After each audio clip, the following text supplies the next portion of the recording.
for the past weeks, we had been asking it of DICT, we had asked it of DILG, we had asked it of different LGUs. Sa totoo lang, nagtuturuan dati, di ba? Parang, so when you say that you're asking the LGUs, are they on board with the whole program? Are they willing to share their data?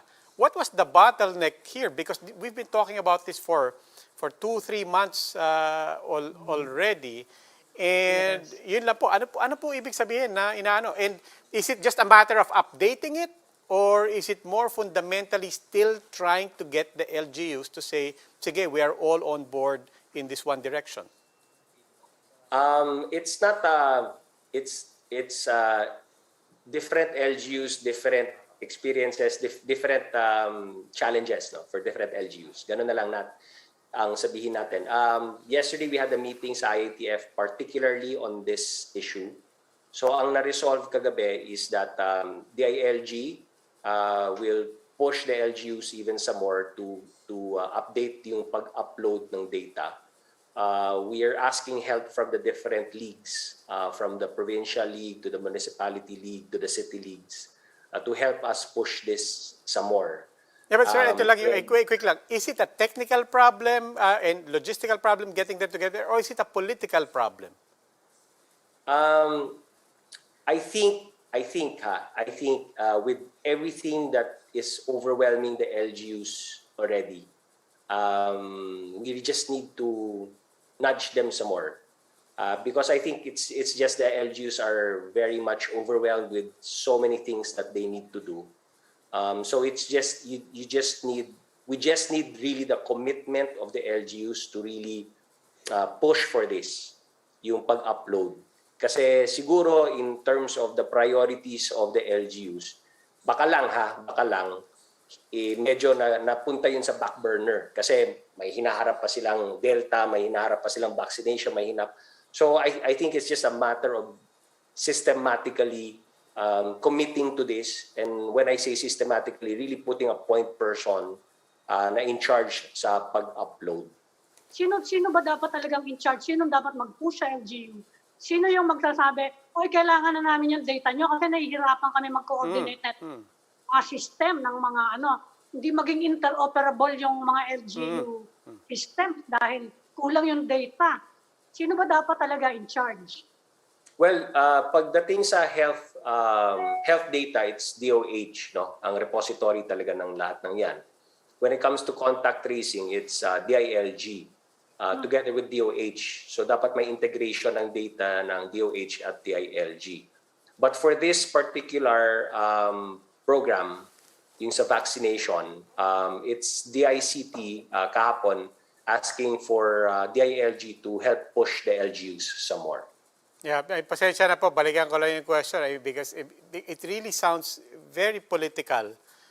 That's the sense of it. Especially when you say that you have a department level agency, DICT, already with that mandate, as government officials have said months ago. And then basically saying, DILG, resbakan nyo naman kami. Kasi, tell me if we're misreading this, but the impression is, DICT telling DILG, ayaw kami pakinggan.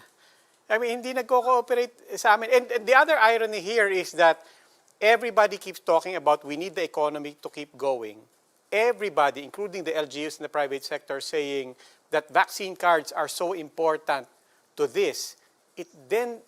That's why we don't understand where the bottleneck is, because LGUs have said, kailangan natin to. And yet, when we talk to national level officers, the impression we're getting is that it's the LGUs that are not cooperating.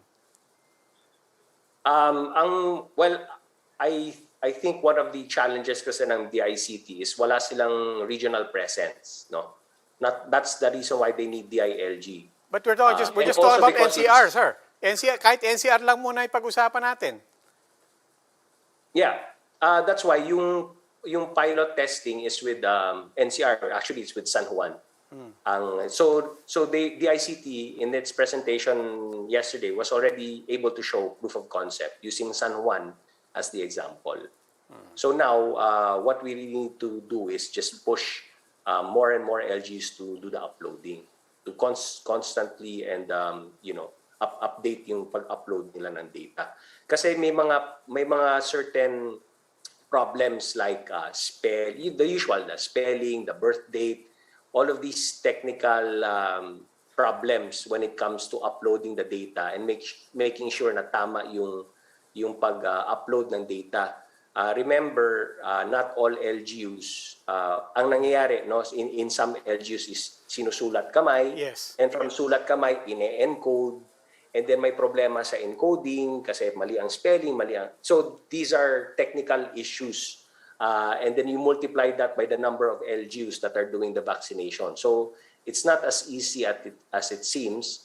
Although, pwede naman mag-upload ng mga data na walang problema. So it's just really getting the LGUs to commit to the uploading of data, and that systematically just needs a point person per LGU na talagang siguro walang gagawing iba kundi to make sure na ina-upload yung data. So realistically, sa tingin nyo, gaano katagal before we can have a uniform vaccination card? At least within Metro Manila. O ayan, dali-dali na yan, within Metro Manila. Well, ang aming sinabi ang usapan namin with DICT is in the next 2 weeks, in 2 weeks time, we should be able to have something concrete that we can already showcase to the public. Metro Manila yan. Let's see no kung what are the LGUs na updated.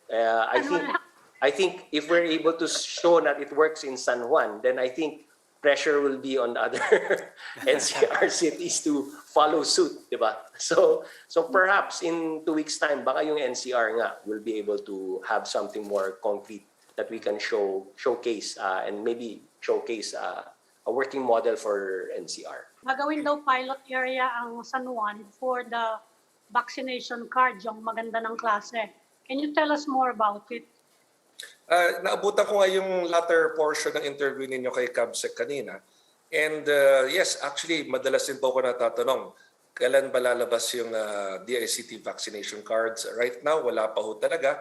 But we have uploaded all our data as mentioned by Secretary Nograles. And even in our Viber group with the other Metro Manila mayors, may paalala na nga huron for the other LGUs to upload their data. Because all the data must be uploaded para nga mag-sync lahat ng ito. The DICT has chosen San Juan as its pilot city for this, pati yung VIMS, yung Vaccine Information Management System, San Juan din po ang napili ho nila. At malaking tulong po ito sa amin. Kailan siya? Kailan namin makikita yan? Kailan yung launch? I'm still waiting also, Ami, no? Wala pang abiso sa amin. Ngunit it's really the DICT's tasking sapagkat ito po ay naatasan sa kanila. So nag-aabang din po kami kung kailan po ito lalabas. Malaking bagay po ito na may labas na very soon.